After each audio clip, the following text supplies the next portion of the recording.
تازہ ترین ویڈیوز کے لیے چینل کو سبسکرائب کر کے بیل آئیکن اور آل نوٹیفیکیشن پر کلک کریں تاکہ آپ کو ملے ہر خبر سب سے پہلے۔ اور ناظرین، لاہور میں افسوسناک واقعہ پیش آیا ہے۔ لاہور میں سمن آباد گرلز کالج سے 22 سالہ طالبہ کو اغوا کر لیا گیا۔ پولیس کے مطابق طالبہ سیکنڈ ایئر کے امتحانات دینے آئی تھی۔ لڑکی کالج میں داخل ہوئی لیکن واپسی پر گھر نہ پہنچ سکی۔ پولیس کا کہنا تھا کہ لڑکی کے اغوا کا مقدمہ 22 فیاض کی مدیت میں تھانہ ملت پارک میں درج کر لیا گیا۔ مقدمے کے متن کے مطابق لڑکی کا فون نمبر بند ہے، کسی نامعلوم نے اغوا کر لیا ہے۔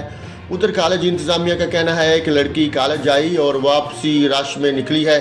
دوسری جانب وزیر اعلیٰ پنجاب عثمان بزدار نے سمن آباد گرلز کالج کی طالبہ کے مبینہ اغوا کا نوٹس لے لیا۔ ترجمان نے بتایا کہ وزیر اعلیٰ نے CCPO لاہور سے رپورٹ طلب کرتے ہوئے طالبہ کی جلد بازیاب کرانے کی ہدایت کی ہے۔